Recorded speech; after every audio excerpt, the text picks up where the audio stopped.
Olá, meu nome é Victor De Gasperi, eu sou psicólogo clínico e escritor e hoje nós separamos 5 frases filosóficas para encontrar a felicidade e vamos aqui pensar juntos sobre elas e como que elas se aplicam na vida e no nosso dia a dia.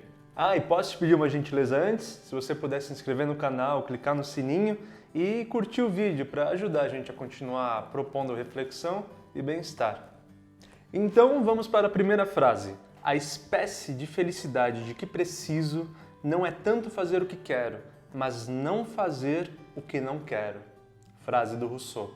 Olha só que interessante essa reflexão, que está propondo que a felicidade buscada ela esteja mais em não fazer aquilo que você não quer fazer, e não na realização do que você quer viver, quer realizar. Claro, nós entendemos que a felicidade pode estar nas duas coisas, mas a reflexão maior é que você se forçar a fazer algo que você não se identifica, que você não gosta, que você não tem prazer, causa uma densidão anti-felicidade muito mais apurada, muito mais forte do que fazer o que você quer. Isso é entendido também na psicologia desse ponto de vista da gente realizar os desejos internos, e esses desejos vão sendo construídos ao longo da vida. Tem interferência do que vivemos até aqui, de que cultura estamos, de que família viemos, como nós nos constituímos. E buscar esses desejos internos é entendido, sim, como felicidade. Pode ser que uma coisa, entre outra, dê menos dinheiro, mas tem uma relação com o seu desejo interno. E aí você encontra mais felicidade naquele destino. Mas quando você propõe movimentos e dia a dia e atividades onde você está de frente e construindo algo que não traz identificação, né? Não traz esse olhar interno de estou vivendo o que eu quero, a gente propõe um lugar de infelicidade a nós mesmos, onde a criatividade é fechada, né? A extroversão fica fechada, fica contaminada, a vontade de colocar o sentimento pela vida fica interrompido, porque estamos machucados, interrompidos, com a nossa energia sendo dedicada a algo que não nos movimenta. Claro, sabemos que na vida a gente vai fazer coisas que não gostamos, mas que não seja um grande projeto, que sejam parte de percursos que ajudam para que os grandes projetos a qual gostamos de realizar vá em frente e que realizemos.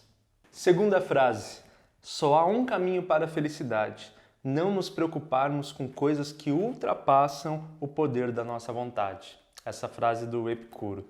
Olha que interessante essa proposta de entender que quando nós colocamos a nossa vontade e a nossa frustração de frente, lutando contra algo que a gente não tem controle, a gente está vivenciando uma luta perdida. Então a gente vai e coloca culpa muitas vezes, coloca uma densidade, uma chateação, como se a gente tivesse que buscar uma maneira de vencer algumas coisas. Mas é como pegar essa mão frágil e dar um soco insistente numa parede de concreto. É uma briga perdida. Então ele entende que em vez de você vivenciar a tensão dessa impossibilidade, dessa briga perdida, você recua antes e já vai sabendo que a felicidade nesse lugar é não nos preocuparmos porque não há um caminho outro possível em enfrentar algo que já é uma causa perdida. Então, peraí, se nós entendemos que há coisas que ultrapassam o poder da nossa vontade, nós podemos então aquietar nessa briga, não comprar essa briga e compreender a vida então por outras perspectivas. Peraí então, algumas coisas não tem como, ultrapassam a minha possibilidade de agir e sendo assim, eu ajo para outra direção. Como assim outra direção? Você não pode agir no fato, mas pode agir sobre você. Que reflexão, que pensamento, que estratégia, que próximo destino você dará, apesar do fato ser intransigível, apesar de você não poder superá-lo ou modificá-lo. Então, a paz, a calma de aceitar o que não temos poder e acalmar e colocar a nossa força onde temos. Terceira frase, um clássico por aí, que já teve várias transformações, mas diz sempre a mesma mensagem. Não se pode pisar 2 vezes no mesmo rio. Frase do Heráclito. Quem nunca ouviu, né? Que o rio nunca é o mesmo, que ele sempre vai e ele anda. Essa é uma ideia importante que, apesar de já conhecida na nossa sociedade, nesse exemplo, nessa metáfora do rio, mesmo assim, muitas vezes a gente insiste em buscar repetir experiências como se fosse possível. Olha, eu compreendi que a felicidade, um prazer estava nesta configuração. E aí isso já se tornou um passado, já foi vivenciado e há uma insistência para que aquilo seja contemplado novamente, para além da memória, né? Para além da saudade. E aí fica ali uma questão obsessiva de tentar repetir padrões, repetir comportamentos ou impedir, inclusive, que o passado seja visto como passado e liberte os caminhos de futuro, os caminhos de presente. E aí podendo dar a você o poder de novas aventuras, de novas transformações, de novas experiências. É interessante porque a gente sempre sabe que a vida é em frente, a gente está experimentando o tempo todo momento, mas mesmo assim há uma condição interna, às vezes, de buscar a repetição. Bom, não se pode pisar duas vezes no mesmo rio e tenho certeza que compreender isso e conseguir fazer a reflexão de ir em frente traz calma, paz e felicidade. Frase número 4. Precisamos resolver nossos monstros secretos, nossas feridas clandestinas, nossa insanidade oculta. Michel Foucault. Aqui, a experimentação que tanto a psicanálise apresenta de visitarmos a nossa profundeza, aquilo que está guardado e muitas vezes não sereno, porque continua aparecendo e nos provocando comportamentos e sensações, mas está lá guardado, nos provocando no inconsciente. Precisamos acessar isso para que possamos entender que resolver este lugar é dar liberdade ao caminho. Quando a gente fala, então, especificando a frase de monstros secretos, a gente está indo para esse lugar de traumas, de prejuízos, de medos internos que estão tão guardados e tão pouco elaborados que eles aparecem no seu dia a dia sem você ter a consciência e, naturalmente, o descontrole. Nossas feridas clandestinas também, que machucados são guardadas e nos invadem, né? Clandestinas, não são bem-vindas, eu não as convidei, mas chegam, aparecem, moram em mim.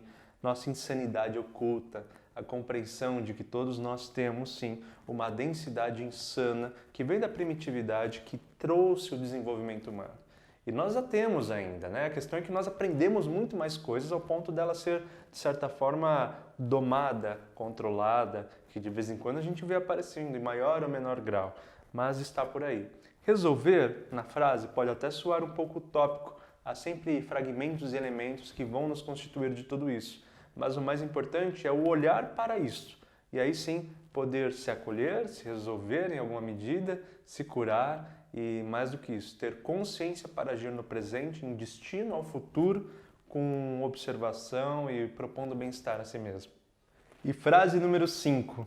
Não espere por uma crise para descobrir o que é importante em sua vida. Frase do Platão. Essa aí mais literal, né? Mais pronta para o nosso dia a dia. Quantas vezes nós vimos pessoas em crise e a partir da crise tendo um olhar mais sensível ao que sentem ser necessário e que talvez esse sentir seja inédito e inaugurado a partir da crise, porque estávamos então percorrendo caminhos e destinos e atividades e compromissos com a vida aonde levou a essa instabilidade chamada de crise que pôde clarear talvez com mais lucidez, com mais consciência o que gostaríamos, o que faz bem, o que pode nos contemplar e completar de alguma forma. Claro, a crise, aí falando aqui de um ponto de vista da psicologia, ela é bastante fundamental para que a gente passe a olhar, né? É uma função da angústia, da tristeza, das crises que a gente olhe para o que é necessário, para o que precisa ser ajustado. Então a crise aqui, a frase até sugere que você visite a si mesmo e entenda o que você quer para a sua vida, o que é importante para a sua vida antes da crise. Eu complemento como psicólogo que nem sempre isso é possível, porque a função da crise é mostrar, né, é mostrar, apresentar esses bem-estares e esses ajustes necessários. Mas que importante se nós traçarmos um projeto a nós mesmos de atenção, de autoconhecimento, onde possamos encontrar no nosso dia a dia aquilo que é importante antes de trazer prejuízos mais profundos ou mais impeditivos dos seus caminhos mais saudáveis. Acho que essa é uma grande reflexão e nos ajuda muito a entender o quanto que o autoconhecimento é importante para a liberdade de um futuro feliz. Bom, essas foram as nossas 5 frases e que gostoso ter as provocações dela para que a gente, nessa vida de atuação, de reflexão, busque a felicidade, a famosa felicidade. E para encerrar, uma frase bônus que pode ajudar a gente a entender principalmente a direção de tudo isso. É uma frase do Cícero, que diz o seguinte: a vida feliz está na tranquilidade da mente. E aí a gente olha para essas frases e fala, mas eu fui tão provocado, não tem nada de tranquilo aqui. Mas é porque para serenar, para tranquilizar, numa vida onde a dúvida impera como busca, como destino, é importante ter a inquietude, a razão em dúvida, a emoção em inconstância, para que a gente entenda assim aonde estamos, o que buscamos, o que somos, ao menos em desconfiança, para que sim, haja uma mente tranquila e isso possa ser um caminho de um corpo, de uma mente, de um espírito que possa serenar, tranquilizar e ser feliz. Obrigado por assistir até aqui, por confiar na minha reflexão e nas minhas palavras. Seja sempre muito bem-vindo. Mais uma vez, convido a curtir o canal, a curtir o vídeo, a se inscrever no canal, a clicar no sininho. Eu desejo que você seja feliz. Estamos super no caminho certo. Um beijo.